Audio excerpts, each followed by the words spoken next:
Ladies and gentlemen, people with jobs, people without jobs, middle class, upper class, high class, all that. I'm your host with the most, One More Sanchez, and today I got a real special guest straight from Atlanta. I'm talking about Mr. Gomez, aka Money Boy. What up, fam? What's good? What's good, man? I see you doing big things, man. I see you training. I see you doing, branding t-shirts with your brothers, man. So before we even get started, I just want to give you props on that itself. Appreciate it, man. It was a long time coming, but now the time is here. So it's time to go. It's time to go full throttle. Feel me? No looking There you back. go. So for the listeners that don't know who Money Boy is, let us know who you are. Yeah, man. So I'm the almighty one. I'm the almighty money boy. Of course, my name explains it all. I'm all about the money, the cash. A lot of people get my face confused and they think I'm like 18 or I'm 21 or I'm like mad young, but I'm not. Shit, I thought that I ain't gonna lie, I thought you were young. I was like, damn, Yeah, 18 branding himself. Nah, yeah, 25 still young. yeah. I'm about to be 26 in May though. Time is ticking. I'm originally from Mexico. I was born in Acapulco, but I lived here my entire life in Atlanta. Atlanta basically adopted me since I was a young kid. But me, I'm just a fighter, man. I was born, my father was a boxer. Taught me ever since I was a kid. I've been boxing my entire life. And I just never took it serious. Growing up around the wrong people, wrong streets, doing wrong dumb shit. But at the same time, boxing always saved my life because no matter what I was doing, I always came back to the gym. Even while I was bullshitting, I came back to the gym. I'm more paced, more focused, and especially now with this opportunity, with all eyes being on me, of course, I'm gonna take full advantage of it. People gonna see me in the pros within the next couple months. Yeah. That's what's up. Which leads to my second question. What motivated you to get in the sport of boxing? And then the second part of that is, what would you tell those who are interested in boxing? What motivated me was my father. Like I said, you know what I'm saying? I've been boxing since I was a kid. It was always within my blood. It's always been in me. There's something about that boxing that just like kept me coming back. It's something inside me that I gotta prove within myself. So it's just I was born into it and I gotta challenge that. It'd be a shame if I just let it go to waste. You feel me? So that's what keeps me going, knowing that I've got the skills. It's just a matter of fact, I put them into a test now, and just as you can see, I could attract people. People are attracted to me. People see me and be like, "We like this kid." I do a lot of talking, but at the same time, I don't take it too far. I just do it as to entertain people, get people motivated, get my opponent ready, and just let's get things cracking. You feel me? Because I like a fight. I like a fight for sure. You feel me? What I gotta say to the young kids out there that thinking about it is just know in this sport it's a dirty sport. Huh? You feel me? Not everybody has the best interest inside of you. Not everybody's gonna be wanting to see you succeed. And you might go to a gym and they might tell you, "Oh yeah, you got this," or you do that, and boom, they'll put you first day sparring and get your ass beat or something. So what I gotta say is just if you want it, just know a lot of sacrifice is gonna have to be made, a lot of focus, dedication, and a lot of time where you spend by yourself. You gotta spend time by yourself and just master the sport on your own. What is something that the fans don't know about you? I got a lot of things. You feel me? It's a lot of things that they're gonna find out within these next couple months. They're gonna find out a lot of things about me. You feel me? They're gonna find out that I'm the real deal. I'm gonna do a lot of changes. When I tell you, you the first podcast you done to me, you know what I'm saying? That's interviewed me, and I'm telling you this right now. I will be the game changer. Everybody's gonna copy me after you see me. You feel me? After they see me fight, after they see me talk, after they see me do whatever I gotta do, they're gonna try to copy me, try to copy the blueprint of the new way to be successful type shit. You feel me? Hey, So man. that's the thing. That's the thing. Like I said, I've been training my entire life, but never took it serious. And I only got like 3 amateur fights. And I'm gonna show the world that it's not about you having 100 amateur fights, 300 amateur. You could be Olympian, whatever.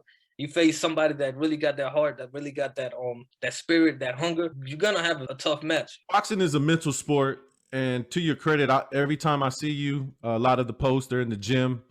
Yeah. My question is this: what is one fight you dream of? I'm in the 130, 135 division. 4 dogs are in that division. So my main focus is my dream fight is Gervonta Davis. You feel me? Okay. I feel disrespected that he came to my city, comes over here. I think the State Farm Arena, first boxing match, big in Atlanta. It should have been me. So I got something that it's just and thing is I used to spar with him back when he was younger. Back when before he got signed with Floyd. He used to come to this gym in Beaufort. We used to do some things back then. It's unfinished business that we gotta get. There's some history there. Yeah. All right. So yeah, So, that's so the Mercedes Stadium. Filling that there out. you go. I'm telling you, hey, give me 3 years. I promise you, in 3 years you're gonna hear about this fight for sure. Trust me. How has your story shaped up who you are today? What I've been through. It's my life never been easy. It's much better now, but it's Mhm. because I had to get dedicated. I had to grow up. I had to, you know what I'm saying, change my mindset, change a lot of things that I used to do. But I always tell people, man, I'm not ashamed of my past. My past made me who I am today. So whatever I did in my past and I learned from it, you feel me? I'm just happy that I learned from it and not like a lot of people that I met get lost and never recover. My past is a part of me. Yeah. What advice would you give your younger self? That's a good question, man. If I could just look at my younger self, I'd be like, hey man, leave all the BS aside, man. Dedicate yourself. I'm gonna display my talent. It's not just with this fight with South Paw. It's a lot of things going on with me and with him. This is crazy old man that we still gotta talk about. But I got a lot of other fights that I'm just display my talent. And especially before I even fight him. I'm fighting in March. I'm trying to do my pro debut around April or May. And then just keep going from there. Yeah, it's my advice to young myself, man. It's just should dedicate yourself, should just, focus but it's all good. Like I always said, man, it's God's plan. When I was younger, I was crazy. I was, you know what I'm saying? I was getting into a lot of stuff. I've cheated death a lot of times, man. So I'm just happy to be alive. I didn't think I was gonna make it this far. I'm here. So Okay. Your social media, your numbers are high, bro. I've seen they're in the thousands. I've seen your yeah, likes are in the millions. So you have a voice. yeah, This is instrumental, and that's good because you're young, Mexican. yeah. So, how do you plan on moving forward to explain to the kids, to the fans, because you have already a fan base, and as you mentioned, 2, 3 years when you start going to the millions, Yeah. how is that going to pan out? Do you plan on using it for motivation in any Oh, way? for sure, man. But like I said, man, you're gonna see. Give me like 2 or 3 months. I would be in the millions. Watch. Like I see it already. I already got everything planned out. I tell you, man, I got something that attracts people. Ever since I was young, it was something about me that just people just attracted to. You feel me? Whether it's my attitude, the way I box, or some shit is it's something that I just got that it thing that Hmm. that people want to see. But my platform, I'm gonna use it. I'm gonna try to use it for good for the most part. But like I said, tell people, man, I keep it 100. I don't know, man. I'm not one of these fake people. I'm not like a Ryan Garcia, and I'm not like a Gavante. I'm like a little mixture of both. I'm like I talk, you know what I'm saying? I talk a lot. I talk a lot of trash, but at the same time, I'm gonna back it up. You feel me? But I don't want people to get confused that because I talk a lot, I'm not humble. The sport is mental. It's you Nah, mind fuck the people, sport, the and that's sport, true. the sport is like who said this? Cuz Mike Tyson's trainer Trainer. said the sport of boxing is 90% mental and 10% physical. And I agree with that 100%. You feel me? There's a lot of people that got mad talent that especially my plans here is to expand the boxing community within Atlanta. There's a lot of talent here, but they don't have that attitude that I have. They don't have that, you know what I'm saying, that charisma that I have that's attracting people right now. There's a lot of mad talented fighters out here. There's also a lot of jealousy that gets a lot of fighters killed. Cause you know what I'm saying? Ain't no game around here either, you feel me? But like you said, it's 90% and 10% physical because if your mind ain't there, you already lost. If your mindset is not strong, you already lost. Let's say I fight somebody, but I get to the head from my talking. They're like, man, he get on my nerves. He Hmm. already lost. When he comes to the fight, he's gonna be frustrated. He's gonna want to knock my ass out or something. You feel me? And I'm just gonna be chill, relax. I'm be like, okay, I'm already winning this. I could see his like, cause when you notice little things like that when you're in the ring, you feel me? You notice little things like that when you see somebody frustrated, you could see they movement. You could notice it. You just feel it. You'd be like, okay, I got him already. You feel me? So yeah, it's 90% mental. You got to get your mindset right before anything else, man. Because these punches ain't no joke, man. You could have the biggest heart. Your mind telling you, hey, man, I don't want to go back there. I got this. Boom, let's get it. You feel me? Yeah. Are there any projects that you're working on this year? No, just basically my career, man. Just Your career? basically, yeah. So basically, I got like the YouTube channel where you can follow me everywhere.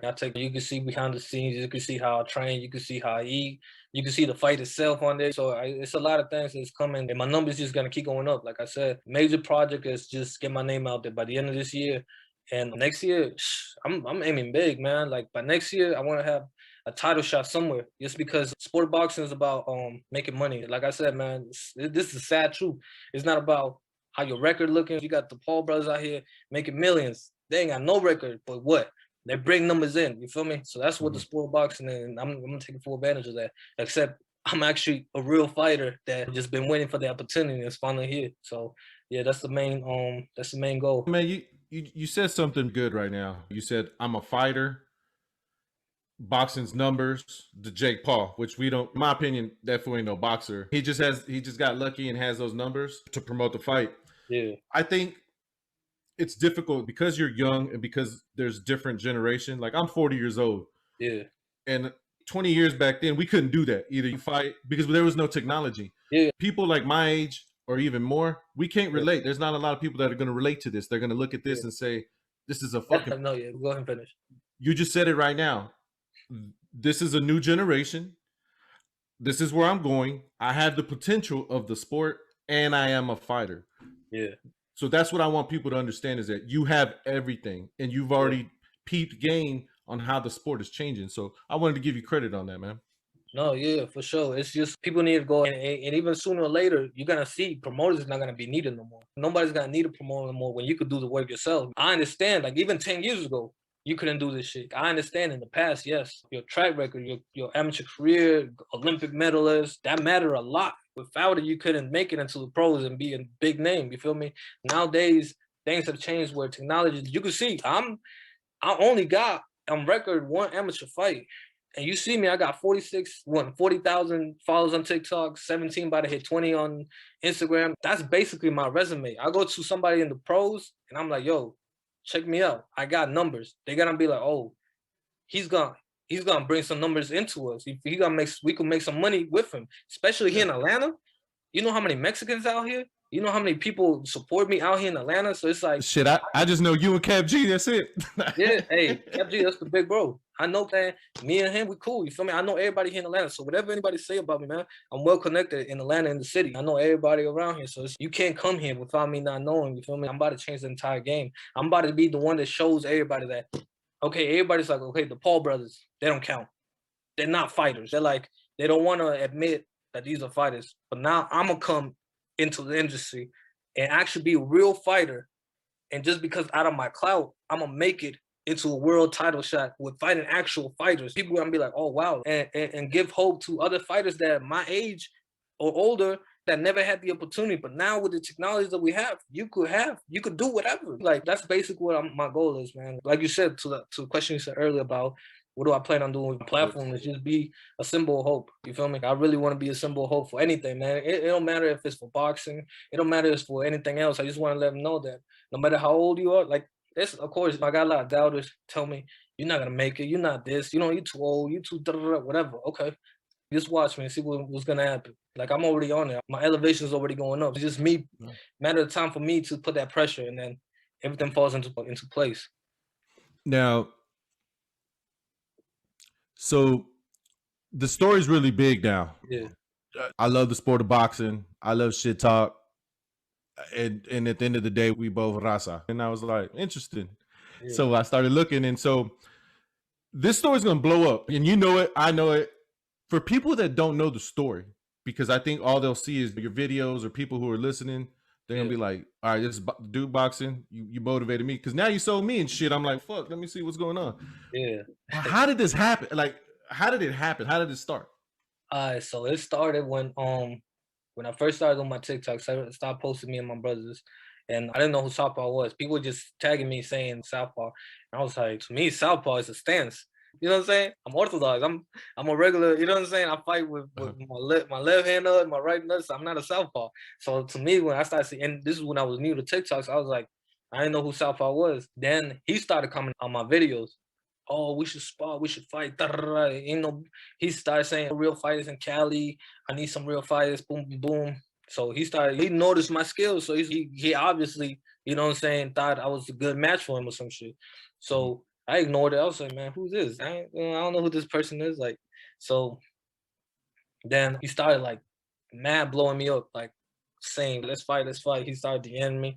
I was like, yo, what's good, bro? Like, I was like, you know what I'm saying? I was like, I got to a point where I was like, I bet. You know what I'm saying? If you want to fight, let's do this. You know what I'm saying? Let's do this. But I'm in Atlanta. You know what I'm saying? You in Cali. You know what I'm saying? And this is when COVID is going on. This is, I said, March, somewhere around March or April of last year. So basically almost a year ago. Almost a year. Okay. Yeah. Where he started telling me, I was like, bro, I'm not going nowhere. It's COVID. Shit is shut down. I got shit to handle, bills to pay and all this shit. That's how it started. After that, he realized the division I fight in, because I told you I fight at 130, 135. but I walk around like 165, 170. So he said, "Oh, my bad." He started apologizing. I don't fight guys smaller than me because I think he weighs like 180, 190 or some shit. He fights at 170. And so he's like, I don't fight people smaller than me and shit. Within time going by, I guess he started saying reckless things online. And people noticed that he followed me and I follow him. So I started getting DMs. I guess I started getting tags of him talking reckless. I would just be like, hey, man. I think the first thing I saw was about that Gigi and Kobe thing. And then he said something about the Pakistanians or some shit like that, or the Middle Easterns. And I was like, he does his own thing. This is not my boy. This is not my partners. This is nobody to me. So it was like, I didn't pay much attention to it. He started having beef with California Mexicans, like East Cali or some shit, and his shit started blowing up. People started, noticing all the things that he was saying. And last thing I noticed was when he was at the food community. That's when I was like, okay, somebody got to handle this guy. That's when he started talking about Mexicans. Then people started tagging me about when he's like, man, I'm glad I'm not a effing Mexican wetbag, No, you greasy. can cuss, man. You can cuss. Oh yeah, like he started saying, I'm glad I'm not a fucking bean or wetback or greasy ass Mexican or some shit. Oh shit, I was like, I bet. I was like, somebody gotta shut him up. And the thing is, like I said before, he'll say reckless things. He'll say all kinds of things, and nobody will have a platform to say something to him and expose him like I do. You feel me?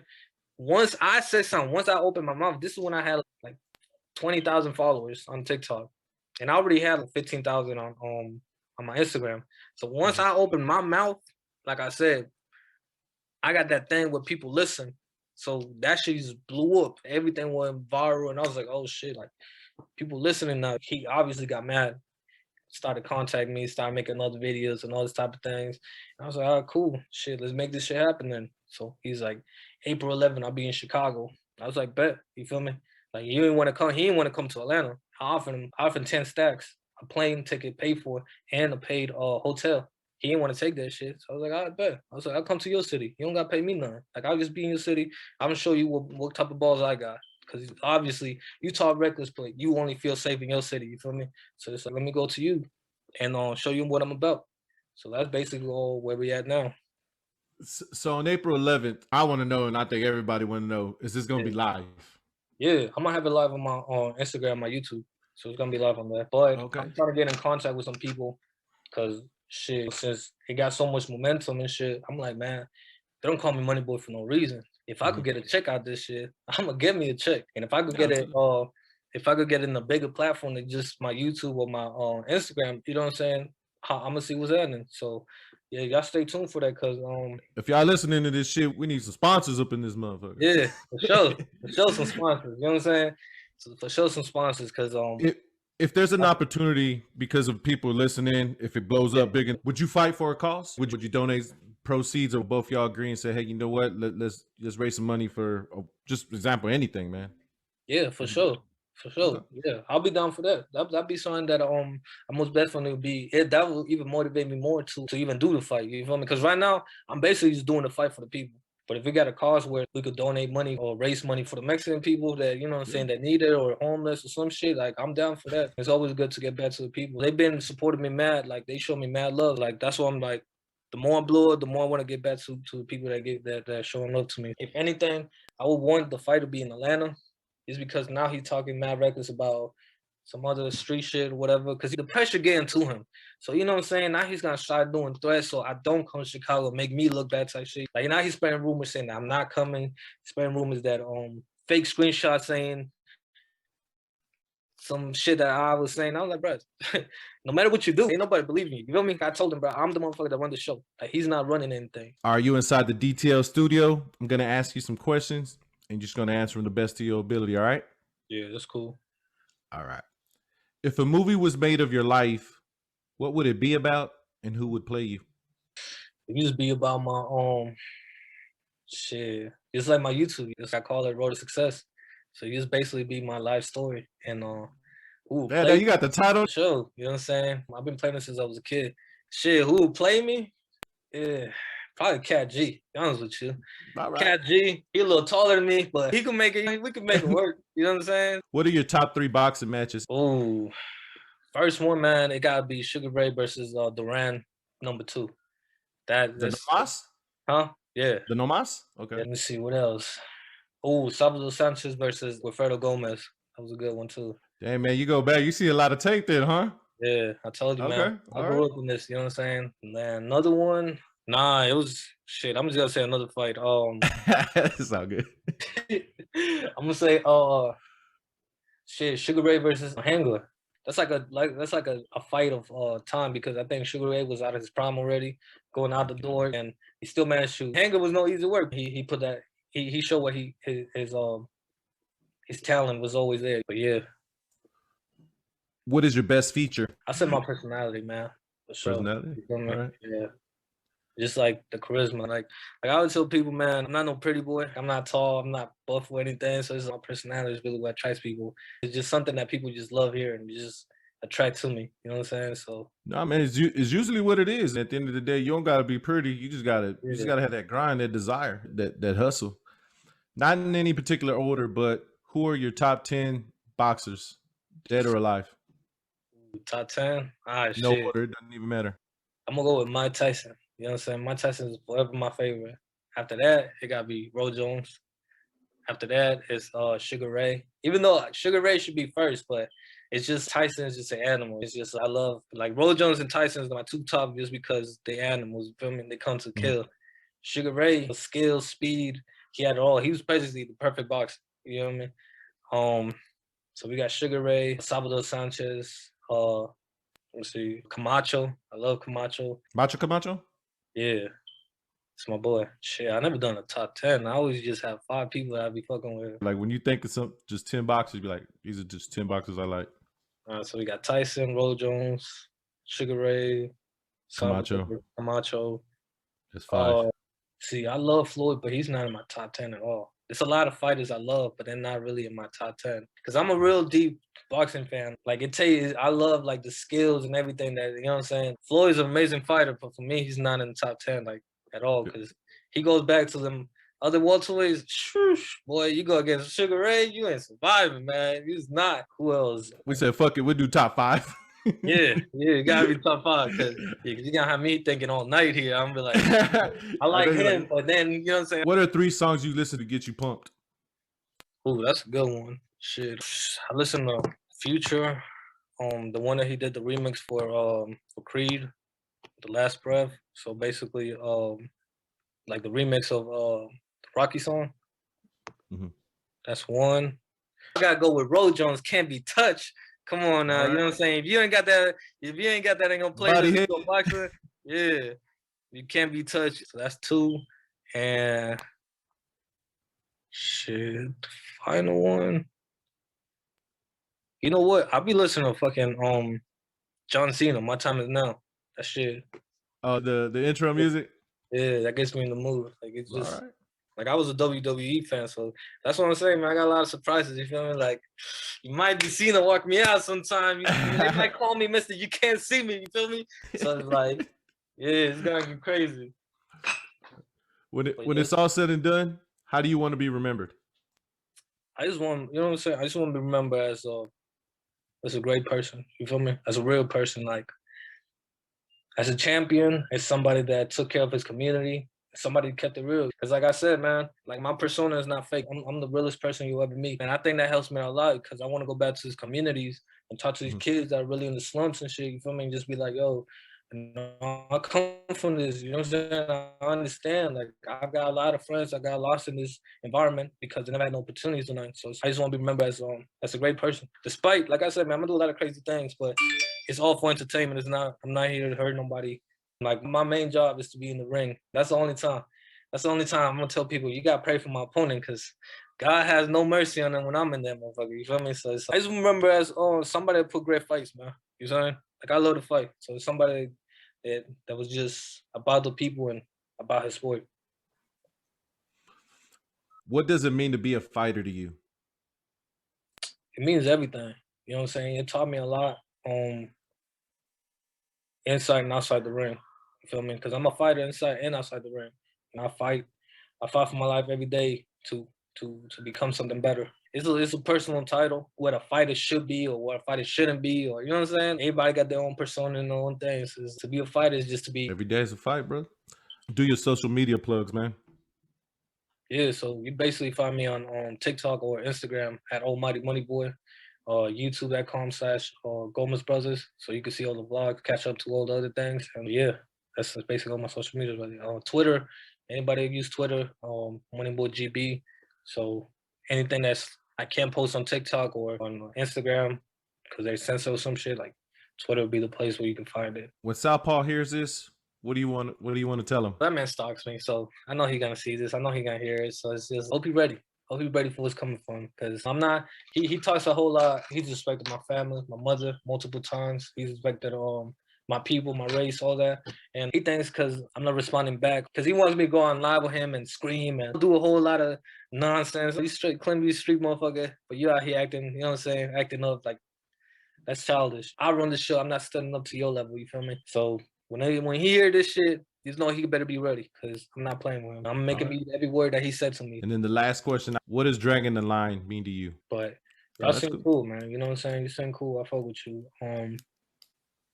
Something I hope that, you know what I'm saying, I can meet you from 5 years, 3 years from now, and I'm up there and you up there. You feel me? So it's come back to this question. I'll be able to answer it better for me. That's Something what's up, that, man.